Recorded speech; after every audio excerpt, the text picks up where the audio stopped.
नमस्कार, स्वागत है आपका श्रद्धा संवाद में और मैं हूँ श्रद्धा। आज हम बात करेंगे एक ऐसे पावन दिन की जिस दिन कम बोलना और अधिक आत्मचिंतन करना सबसे बड़ा व्रत माना गया है। और यह दिन है मौनी अमावस्या। अमावस्या स्वयं ही संयम, साधना और शांति का प्रतीक मानी जाती है।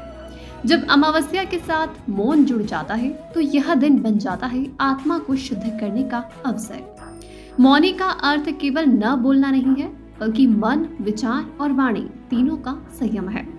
इसीलिए इस दिन को मौनी अमावस्या कहा गया है। मौनी अमावस्या के दिन कुछ सरल लेकिन प्रभावशाली नियम बताए गए हैं, जैसे कि सूर्योदय से पहले उठना, स्नान कर स्वच्छ वस्त्र धारण करना, भगवान विष्णु और भगवान शिव जी का पूजन करना, जप, ध्यान और मौन का अभ्यास करना, यथासंभव सात्विक भोजन या उपवास करें। यह नियम जीवन में शांति और स्थिरता लाते हैं। अब बात करते हैं मौनी अमावस्या के दिन एक सरल साधारण दिनचर्या की। यह दिन आप कैसे बिताएं?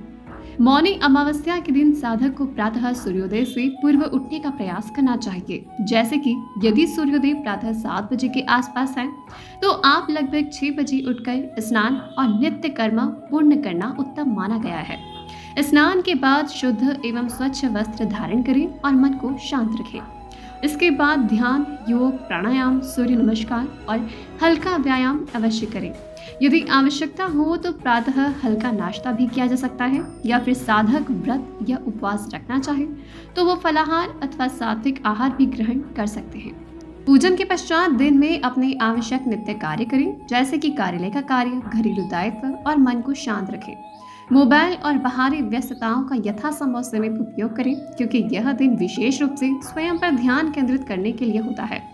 यदि संभव हो तो देव दर्शन के लिए जाएं या किसी शांत स्थान, प्रकृति के समीप, हरियाली और मौन वातावरण में कुछ समय व्यतीत करें, जहां बैठकर आप आत्मचिंतन करें, स्वयं से संवाद करें और यह समझने का प्रयास करें कि मौन का वास्तविक अर्थ क्या है, यह हमें क्या सिखाता है।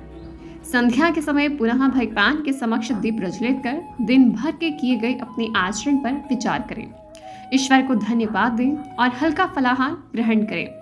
यदि कहीं बाहर जाना संभव ना हो तो घर पर ही मौन धारण करने का प्रयास करें।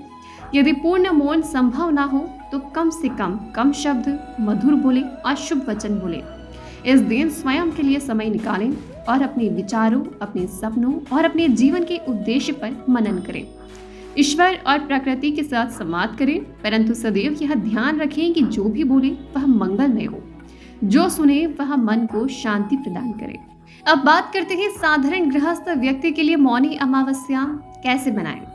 हर व्यक्ति के लिए पूरा दिन मौन रहना संभव नहीं है। यदि आप गृहस्थ में हैं तो कम और मधुर बोलें, आवश्यकता से अधिक चर्चा न करें, क्रोध और तकरार से बचें, मन में नकारात्मक विचार बिल्कुल भी न आने दें। यदि वाणी से मौन संभव न हो तो विचारों से मौन अवश्य रहे। नौकरी या बाहर काम करने वाले व्यक्ति के लिए मौनी अमावस्या करना बहुत ही मुश्किल हो सकता है।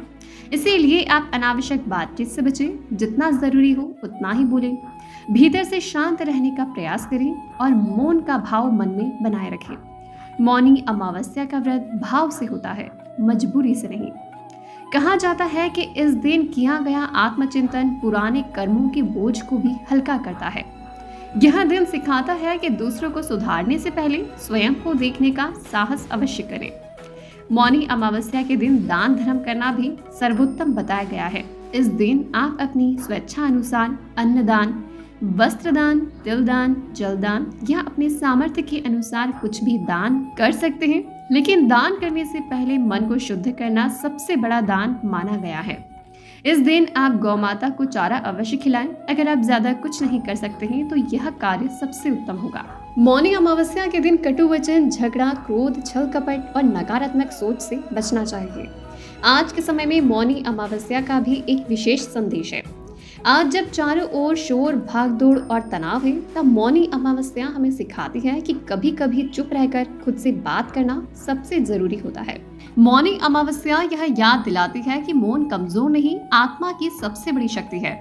इस दिन थोड़ा कम बोलिए, थोड़ा ज्यादा महसूस कीजिए और अपने भीतर झांकने का प्रयास कीजिए।